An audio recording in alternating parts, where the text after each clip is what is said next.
Even if our intentions are good, criticizing is like using dynamite.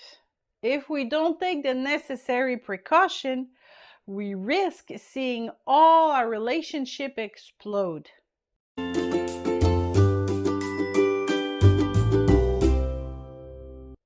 God never appreciated the complaints and criticism of his people. In fact, it was what irritated him most about the Israelites in the wilderness, and it was what led him to inflict harsh punishment on them. Read that in Numbers 14. Even in the early church, the Apostle Paul told Christians to refrain from criticism of God. Nor complains, as some of them also complain and were destroyed by the destroyer. 1 Corinthians 10:10. God is always right, and criticizing his perfect plan gets us in trouble and puts a chill between us and our Father. But God is not alone in being irritated by constant criticism. Some people seem good at finding other people's fault while ignoring their own. Even non-religious people know Matthew 7:3. And why do you look at the speck in your brother's eyes, but do not consider the plank in your own eye? We give the right to certain authority figure to correct us in different area. This is the case with personal trainers, for example, whom we pay to criticize us. But uninvited advice always creates a gap in a relationship. This is sometimes the main reason why a single cannot keep a partner. Some singles criticize everything around them. The church organized a worship concert. It's not spiritual enough for them. So the church has an evening of prayer. There's not enough worship. The church is going out to evangelize. Oh no, we should train disciples and take care of the existing flock. The church gives training to disciples. Oh no, we should go evangelize. Just hearing those examples makes you feel exasperated, right? Indeed, this is the effect they have around them. No one likes to rub shoulder with the discontented, let alone marry them. They often remain single, or if they get married, their relationship ends in divorce. The other partner completely exhausted from a constant criticism. A continual dripping on a very rainy day and a contentious woman are alike. Proverb 27:15.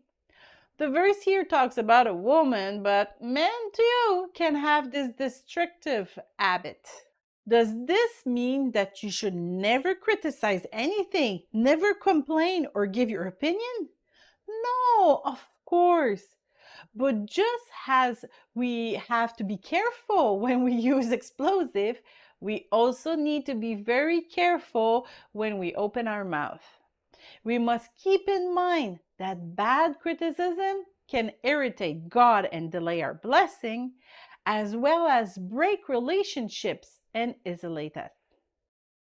Be careful who you address your criticism to. If a situation bothers you, discuss it with God first. That is, pour your heart, but let Him answer you. Most of the time, He will show you the plank that is in your eye, and then you will be less eager to point out the fault of others.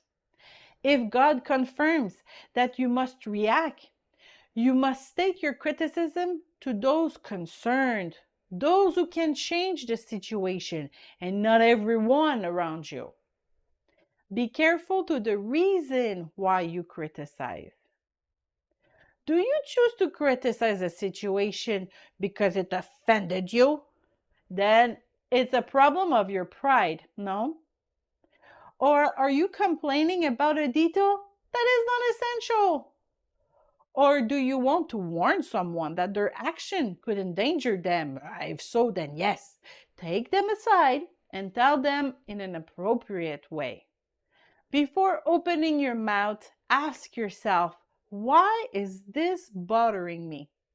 The answer will surely tell you if it is necessary or not to intervene. Be careful what it will cost you. If you don't plan on offering your help, don't criticize. Is your discomfort worth the price of this relationship? What reputation do you want to build with your words? Be careful how you do it. Always think about the intentions. And 1 Corinthians 13:5 says that love does not think evil. Most people do not do bad things out of sheer wickedness. What they did may have been a bad idea, but they probably thought it was going to be good. Keep this in mind before criticizing it. The sandwich technique is not biblical, but it is full of kindness. If you have to criticize something, start by giving a compliment, a sincere one though, and end with another positive point from the person or situation you are criticizing. If it is possible, as much as depends on you, live peaceably with all men. Romans 12:18. If you want a good relationship with God and with others around you, especially with a future partner, consider putting criticism aside and only use it as a last resort.